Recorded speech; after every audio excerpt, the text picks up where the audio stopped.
Salam, bu videoda tropik iqlim qurşağı haqqında danışacağıq. Tropik iqlim qurşağı əsas iqlim qurşağıdır, özünə məxsus hava kütlələri mövcuddur. Amma tropik deyəndə ilk ağlımıza yağıntısız, quraq bir ərazi gəlir. Lakin bu həmişə belə deyil. Çünki tropikin iki tipi mövcuddur. Rütubətli tropik və yaxud da tropik dəniz və quru tropik və yaxud da tropik kontinental, tropik səhra deyə bilərik. Rütubətli tropik ekvatora bənzəyir. Yəni il boyu qalxan hava alçaq təzyiq formalaşır. Buludlu olur, yağıntının miqdarı çoxdur, səfərlərin radiasiya xarakterlikdir və burada kimyəvi və üzlaşma xarakterlikdir. Amma tropik səhralarda əksinə havanın enən hərəkəti xarakterlikdir və yüksək təzyiq müşahidə edilir.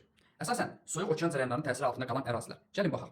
Kaliforniya soyuq cərəyanı təsiri ilə Kaliforniya yarımadasında tropik səhra iqlimi formalaşır. Atakama səhrasında Cənubi Amerikanın qərb hissəsində soyuq Peru cərəyanı təsiri ilə quru tropik yaranır. Sonra Kanar cərəyanı təsiri ilə Afrikanın şimal-qərb hissəsində quru tropik yaranır. Soyuq Venger cərəyanı təsiri ilə Namib səhrası formalaşır. Soyuq Qərbi Avstraliya cərəyanı təsiri ilə Qərbi Avstraliya yaylası və burada baş olan səhralar formalaşır. Böyük qumlu və Böyük Viktoriya səhralar. Amma materialın şərq hissəsində isti okean cərəyanı təsiri ilə rütubətli tropik iqlim yaranır. Deməli, Florida yarımadası, cənub hissəsi, Yucatan yarımadası, burada Antillalar, Kuba, Haiti, Yamaka və s.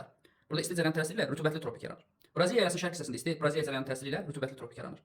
Əjdaha dağlarının şərq ətəşləri və Madagaskarın cənubu burada isti Mozambik cərəyanı təsiri ilə rütubətli tropik yaranır. Avstraliyanın şərq hissəsində Suarez dağlarının şərq ətəşlərində isti Şərqi Avstraliya cərəyanı təsiri ilə burada rütubətli tropik yaranır. Hava adaları rütubətli tropikdə yerləşir. Orta illik ən çox yağıntı rütubətli tropik daxilində formalaşır. Yəni hava adalarında formalaşır.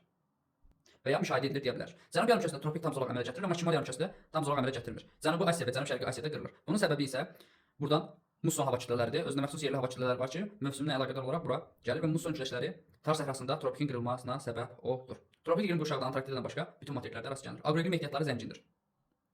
Həm rütubətli, həm də quru tropikdə aqroiqlim ehtiyatları zəngindir. Quru tropik iqlimdə səhralar formalaşır əsasən. Böyük səhra, böyük Nəfud, kiçik Nəfud, Rubəlxali və Tar səhralarını qeyd etmiyorlar da Kaliforniya yarımadası qeyd etmiyorlar. Atakama, Namib səhrasında və Avstraliyada yerləşən səhraları qeyd etdik. Və bu səhralarda düz günəş radiasiyası hakimdir, fiziki aşınma xarakterlikdir. Səhra olmasına baxmayaraq aqroiqlim ehtiyatları zəngindir. Lakin yayda, qışda əkinçilik yalnız suvarma şəraitində mümkündür. Əsasən də quru tropik iqlim qurşağı daxilində pambıqçılıq inkişaf etmişdir.